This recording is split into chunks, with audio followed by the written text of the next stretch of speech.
in Buffalo. On Tuesday, his first hit with the Bisons was a walk-off winner. Then last night, hit 2 homers and reached base another 2 times as well. Not getting cheated. That's pretty good looking left-handed swing there, Hayes. Yeah, so and the lefty. Maybe a name to watch when we head to spring training in March. Absolutely. He's a lefty. He's a left-handed hitting infielder who began the year in Vancouver and advanced to Double-A New Hampshire in July. A young lefty bat with 25 homers, like you said. I know who you'll be watching. Keyword, I think that you said, lefty. Lefty. What? Let's talk about a right-hander. Mitch White, 7th start in a Blue Jays uniform. He pitched those 6 innings last time out in relief versus the Tampa Bay Rays. What caught your eye about the way he performed against Tampa? Efficiency, in the zone a little bit more. Previously, when I was watching Mitch White pitch, it's almost as though he'd get ahead 0-1, and then it was like off the plate, just trying to stay out on the outer edges and off the plate. But he seemed to be in the zone a little bit more, attacking hitters. And that's a great thing, because to be efficient means you can stay in the game longer. And that's exactly what he did against the Rays. He will flip in some breaking balls early in the count to try to get ahead. And that's okay, as long as hitters aren't onto it just yet. But he'll also be in the zone with the heater. And that's what I like. And I think, too, once you get into the count, once he gets to 1-1, 1-2, don't fool around with the outer edges of the zone. Go ahead and attack hitters and make them beat you. And I thought that was a distinct difference we saw in White in this game. Against the righties, he'll use the fastball up in the zone, and the slider is a pitch that he loves. It's a very good pitch for him.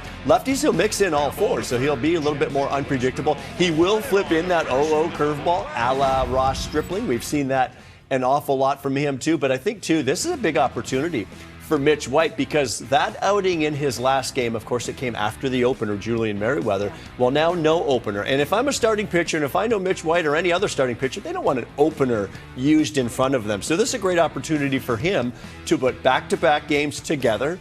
And, you know, after the rough one by Barrios last night and the pen was used, this is a little bit of an audition, too, because not only for a postseason roster, but maybe what your role will be in the postseason. All of a sudden, if he starts accumulating innings, he becomes a reliable arm. So he's got an opportunity tonight to really pad that, what he came off that last game. Those 6 innings marked his second longest relief outing of his career.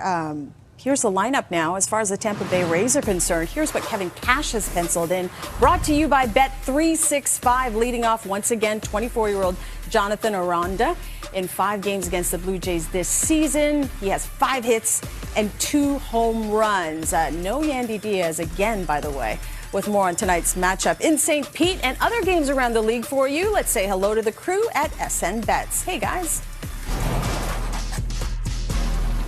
Thank you, Hazel. Pat Stuthers with Michael Mahorovich at the SN Bets Big Board, presented by Bet365. The Rays broke out of their mini slump with a decisive victory in this race for the wild card top spot. How do the Blue Jays stack up in Game 2 on the betting markets? Well, the Blue Jays are underdogs tonight, Pat. Mitch White makes back-to-back appearances against the Rays. He went 6 innings and gave up 3 runs his last time out. The key for White and the Blue Jays bullpen, keep the Rays under 3 runs. It seems simple enough, but in their 7 wins against the Rays this year, the Jays have held them to 2 runs or less.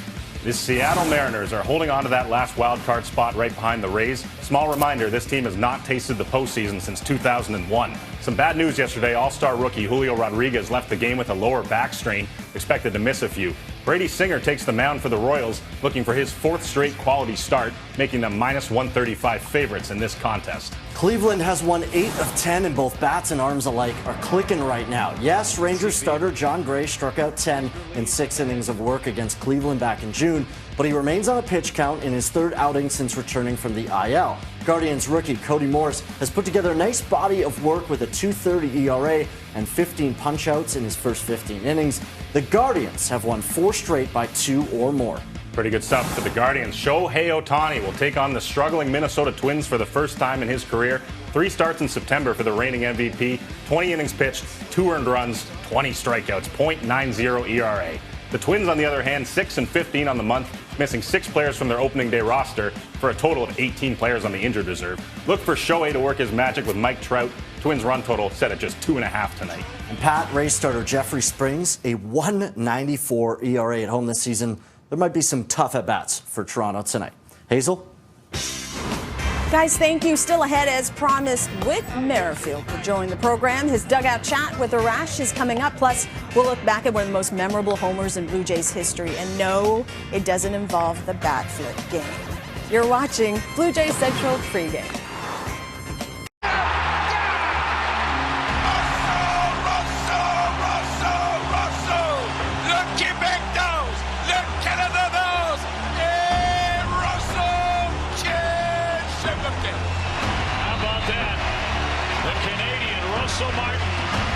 With one of the biggest hits of the season for Toronto. So good, right, Joe? Oh, Lord. Can you believe it's been 7 years since Russell Martin hit that huge homer in a pivotal September series against the Yankees? Well, Aaron Judge wasn't even in the big leagues then, but Judge and the current crop of Bronx Bombers are in town for another big September showdown beginning on Monday. Kevin Gausman expected to take the mound in that series opener. Be there or be square. Hit high and deep out to left field. It's gone! Whit Merrifield ties the game. Whit's been swinging the bat a lot better with a little bit more authority. High drive to deep left center. This ball is up. Get out of here, and got it. A two-homer game for Whit Merrifield. That bat looks like it might be coming around just a little bit more. Well, quite a night for Whit Merrifield, his first multi-home run game since June 18, 2019. And though most of us don't have many fond memories of the Trop, Whit does. He has a career OPS over 1,000 in St. Pete. And guess what? He's standing by with Arash. Well, Hazel, as occupational hazards go, I wouldn't think sunflower seeds in the hair would be among them for big league players. But after the second home run, Whit, there was a bunch there yesterday. What does it take to get rid of them all? The hair's the easy part. It's down the shirt and all that. That's got to go underneath and kind of strip and make sure you get all the seeds out of everywhere. So, but that's part of the job here, and it's a good part of the job.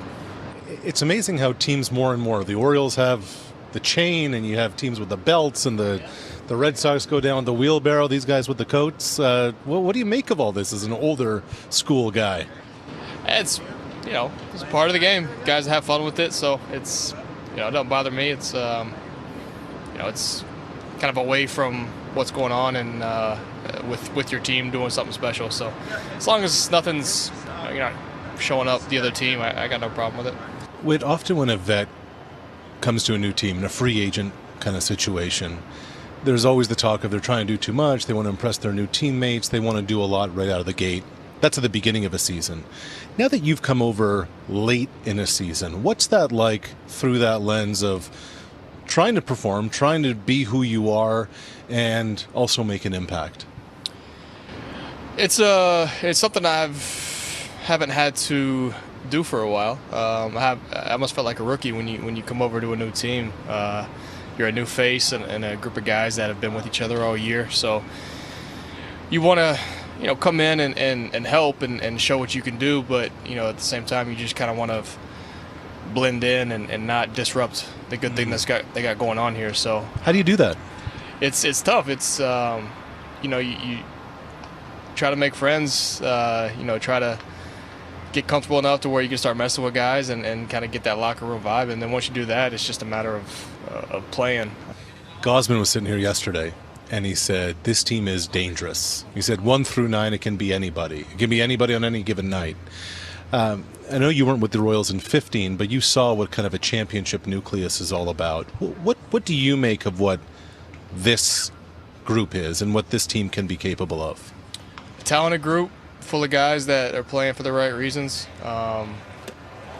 There's a good nucleus here. There's good starting pitching, good bullpen, speed, power, solid defense, everything that you need. It's just come time, when the postseason rolls around, it's just a matter of who can get hot and who can stay hot. You said you wanted this. You said you wanted to be with a contender right now. What are you learning about September baseball and what goes into it? Yeah, who doesn't want to be with a contender? It's fun because at this point in the year, in the past, I've been, packing up, kind of preparing to get stuff sent home and worry about off-season stuff. And actually, it was funny last night in the second or third inning, coming off the field, thinking, man, we got like 12 games left, and I'm trying to. I'm still locked in on what's going on. It's just a new feel for me, so it's amazing. I love it. It's why you play the game, and I'm looking forward to a good, strong run from us and see where we end up come October, whatever it is, and go from there. Whit, as always, appreciate the time. Yeah, no problem. Thank you. Well, here's what's on deck for your viewing pleasure tonight on Sportsnet. Jays Rays from Tampa up next. The Mariners are in Kansas City beginning at 8 Eastern on Sportsnet 1. And Joe, wrestling fans, get your fix at 8 Eastern on Sportsnet 360 with Friday Night SmackDown. I am not a wrestler. I don't know if we'll see a SmackDown, but with the Jays and Rays, anything can happen. Thanks for tuning in, everybody. For Joe, the big wrestling guy, and the crew working hard behind the scenes, appreciate your company. Bo and everybody's getting ready. Blue Jays baseball is next.